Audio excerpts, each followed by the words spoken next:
Canadian border blockade and peaceful clearance, police station. A tense standoff at U.S Canadian border crossing crucial to both countries' economies appeared to be dissolving peacefully Saturday as Canadian police moved in to disperse the nearly week-long blockade and protesters began leaving without resistance. Many demonstrators drove away from the Ambassador Bridge spanning the river between Detroit and Windsor, Ontario, as scores of police approached shortly after dawn. They had spent the night there in defiance of new warnings to end the blockade, which disrupted the flow of traffic and goods and forced the auto industry on both sides to roll back production. Surrounded by dozens of officers, a man with "Mandate Freedom" and Trump 2024 spray painted on his vehicle left as other protesters began dismantling a small tap-covered encampment. A trucker honked his horn as he, too, drove off, to cheers and chants of freedom. More protesters arrived to the area by late morning, though, carrying flags and yelling. Police continued to back people away from the bridge, and there were no visible physical confrontations. The demonstrations at the Ambassador Bridge, downtown Ottawa, and elsewhere have targeted vaccine mandates and other coronavirus restrictions and vented fury toward Prime Minister Justin Trudeau, who has called the protesters a fringe of Canadian society. The protests have reverberated outside the country, with similarly inspired convoys in France, New Zealand and the Netherlands, and the U.S. Department of Homeland Security warned that truck protests may be in the works in the United States. Windsor police tweeted that no one had been arrested as of mid-morning but urged people to stay away from the bridge. "We appreciate the cooperation of the demonstrators at this time, and we will continue to focus on resolving the demonstration peacefully. Avoid area." Daniel Koss was among those who stayed overnight. Shortly before police advanced, he said the protest had succeeded in bringing attention to demands to lift COVID-19 mandates, and he was happy it remained peaceful. "It's a win-win," Koss said. "The pandemic is rolling down right now. They can remove the mandates, all the mandates, and everyone's happy. The government does the right thing, and the protesters are all happy." He said he believed most people would disperse in an orderly fashion because we don't want to cause a big problem. The previous day, a judge ordered an end to the blockade of mostly pickup trucks and cars, and Ontario Premier Doug Ford declared a state of emergency allowing for fines of $100,000 Canadian dollars and up to 1 year in jail for anyone illegally blocking roads, bridges, walkways and other critical infrastructure. The illegal blockades are impacting trade, supply chains, manufacturing. They are hurting Canadian families, workers, businesses. Glad to see the Windsor Police, its policing partners, commenced enforcement at and near the Ambassador Bridge, Federal Innovation Minister François-Philippe Champagne tweeted Saturday. "These blockades must stop."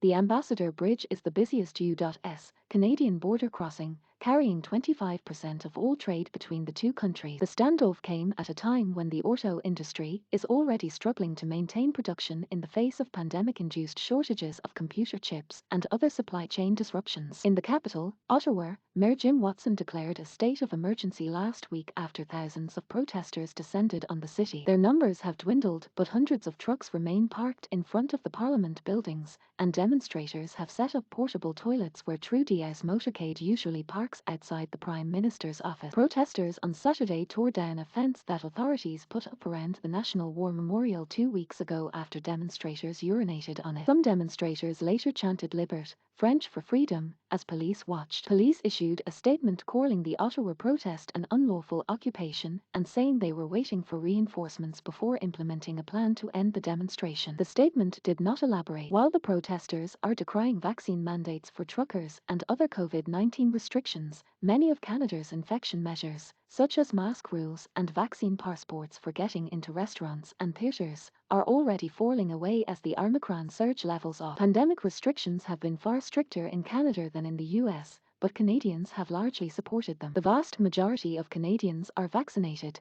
and the COVID-19 death rate is 1/3 that of the United States. Protests inspired by the Canadian demonstrations were seen in parts of Europe on Saturday. At least 500 vehicles in several convoys attempted to enter Paris at key arteries, but were intercepted by police. Over 200 motorists were ticketed, and elsewhere at least 2 people were detained amid a seizure of knives, hammers, and other objects in a central square. Police fired tear gas against a handful of people who demonstrated on the Champs-Élysées Avenue in defiance of a police order. Some 7,000 officers have been mobilized for the weekend protesters, who are railing against the vaccination pass that France requires to enter restaurants and many other venues. In the Netherlands, meanwhile, dozens of trucks and other vehicles ranging from tractors to a car towing a camping van arrived in The Hague, blocking an entrance to the historic parliamentary complex. Protesters on foot joined them, carrying a banner emblazoned with "Love Freedom, No Dictatorship" in Dutch. Earlier this week in New Zealand, protesters rolled up to Parliament grounds in a convoy of cars and trucks and set up camp. Police have taken a hands-off approach after initial attempts to remove them resulted in physical confrontations. Parliament Speaker Trevor Mallard on Friday ordered his staff to turn on the lawn sprinklers to douse them and to play Barry Manilow tunes and the 1990s hit Macarioner over loudspeakers to annoy them. Protesters responded by playing their own songs, including Twisted Sisters, "We're Not Gonna Take It."